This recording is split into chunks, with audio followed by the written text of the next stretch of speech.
This video is brought to you by my brand new podcast of Mice and Men and Monsters, a real play podcast where Dungeons and Dragons collides with the classic stories you either love or completely avoided while in school. The first 2 episodes of the Frankenstein storyline are now live, with new episodes released every other week. So go to wherever you listen to podcasts and search for Of Mice and Men and Monsters in order to start listening now. And stay tuned after the essay to hear more about my podcast. Think of some of the best characters throughout film and TV history. What do they all have in common? Most people would say that they're all multi-layered, complex, well-rounded. A term that's often thrown around with strong characters is three-dimensional. But what does that mean? Every object has 3 dimensions: height, width, depth. But human beings have an additional 3 dimensions: physiology, sociology, and psychology. And without fully understanding these elements, you cannot fully understand a character. It's not enough to see the surface characteristics, you need to understand the why. Why is a character the way that they are? In his book, The Art of Dramatic Writing, Lajos Egri examines each of these elements using his bone structure method. Physiology is broken down into questions pertaining to appearance, such as sex, age, height, and weight, color of eyes, hair, and skin. Sociology is broken down into external questions like social class, occupation, education, home life, and religion. And lastly, psychology is a product of the other 2. And so there are questions pertaining to morals, ambitions, frustrations, temperament, complexities, and IQ. Egri says this is the bone structure of a character, which the author must know thoroughly and upon which he must build. You must know all of these, but they need not be mentioned. They come through in the behavior of the character, not in any expository material about him. You must know what your character is in every detail to know what he will do in a given situation. This method of asking questions in order to flesh out characters is similar to the character interview, which many writers employ. K.M. Weiland breaks down this process in her book, Crafting Unforgettable Characters. The character interview has become a vital part of my outlining process. I'll often fill up half a notebook with narrative answers to the most probing questions about my character's relationships, beliefs, and secrets. I refer to these lists constantly throughout the actual writing process, not only for on-the-spot inspiration, but for fact-checking.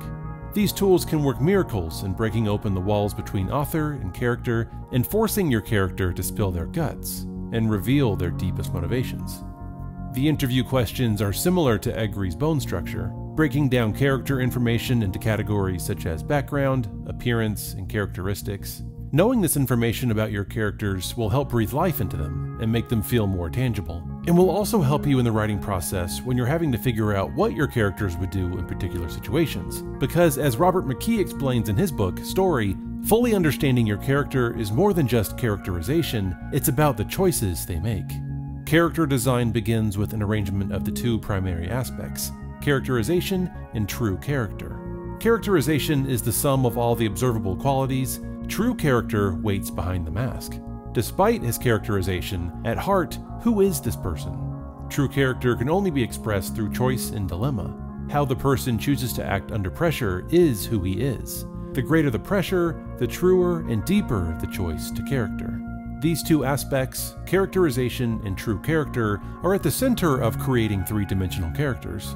Open any book on writing and you'll find different methods, questionnaires, templates, and philosophies to help aid the writer, but I'm not sure there's a better method to writing fully realized characters than playing Dungeons and Dragons.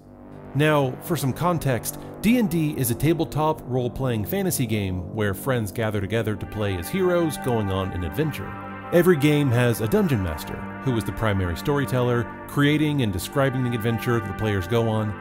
The DM establishes the story's main goals, potential rewards, and describes challenges along the way. But the players are the ones making choices about how to tackle every given scenario. And for every choice they make, they roll a 20-sided die to determine if their action is successful or not, depending on how high the number is that they roll. In a nutshell, that's how Dungeons & Dragons works. But before the adventure begins, each player must create their own character, and that's where this comes in. This is a D&D character sheet. Now this might look complicated, but it's really not. Think of this like Egri's bone structure, or Weiland's character interview. It's basically just a series of questions to help you flesh out your character. Every good character in theater, literature, film, or Dungeons & Dragons starts with a basic premise. Who and what do you want your character to be? What role are they playing in the larger story? Which character archetype excites you the most? What about their appearance and personality? Male or female, young or old, brave or cowardly, brains or brawn?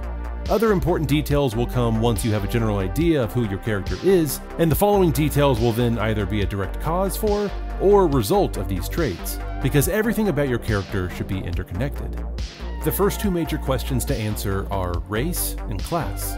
Race determines which humanoid species your character will be, such as a human, dwarf, elf, dragonborn, gnome, tiefling. Each race comes with its own capabilities and benefits and affects your statistics in positive or negative ways. Once your race is decided, this is a good opportunity to consider how your character's race has impacted their life. What is their worldview? What are their values? Have they been historically oppressed? How would this change the way they handle certain situations and relate to others around them? Class is basically your character's job. Bard, cleric, fighter, rogue, wizard, but it's so much more than just that. It's a fundamental aspect of your character's identity that bleeds into their skills, abilities, strengths, and weaknesses. It helps shape the way your character faces challenges and obstacles. But you have to consider, why would your character immerse themselves in their chosen class? What draws them to their particular field of interest? How has this lifestyle influenced their personality? And where did they originally learn these skills? Stats, or ability scores, are broken down into 6 main traits: strength, dexterity, constitution, intelligence, wisdom, and charisma. And each of these traits have sub-skills as well. You can generate your character's 6 ability scores randomly from the normal values of 15, 14, 13, 12, 10, and 8, but assigning these scores with purpose allows you to reinforce your character's already established strengths and weaknesses, as well as their personality and appearance.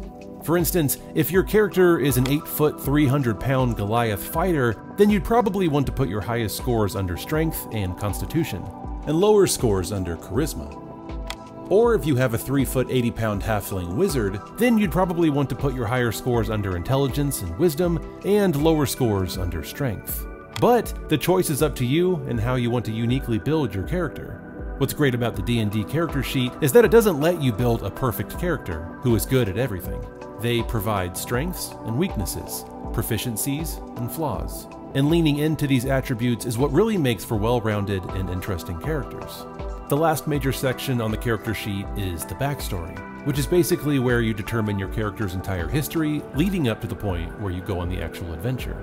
The backstory might be the most difficult section, but that's because it informs the entire foundation of who your character is, why they have certain traits and skills, why they look and think the way they do, while providing a unique thread that links all these aspects together into what will become their greater narrative. These are the larger questions to ask when constructing your character on the D&D character sheet. But all of that so far is characterization. And like McKee said, character design begins with an arrangement of the 2 primary aspects, characterization and true character. True character can only be expressed through choice and dilemma. How the person chooses to act under pressure is who he is. The greater the pressure, the truer and deeper the choice to character. And this true character comes from perhaps the most unique and important aspect of D&D, role-playing. As helpful and informative as writing books are, Dungeons & Dragons takes it a step farther, by actually allowing the writer to step inside the shoes of their character. In D&D, you are the character. When faced with obstacles in the game, you get to solve problems, take action, and carry on literal conversations with other players from your character's perspective. When you're made to think, speak, and act like your character, it really forces you to get inside their mind and understand not just the exterior what, but the interior why.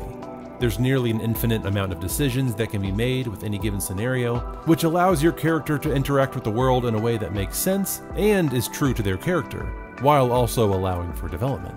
And it's all the work in the characterization phase of building your character, understanding their appearance, background, strengths, and weaknesses that allows you to make choices that ring true, which is what makes living, breathing, 3-dimensional characters.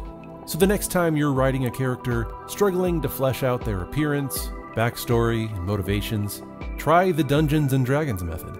Grab a character sheet, a 20-sided die, and start writing. This video was brought to you by my brand new Dungeons & Dragons podcast of Mice and Men and Monsters. The Real Play podcast plays out like fan fiction, where D&D elements are dropped into famous pieces of literature. You never know where we'll be from episode to episode. We may be battling with Dracula in one episode, and in the next, we may be throwing a tea party with Alice and the Mad Hatter.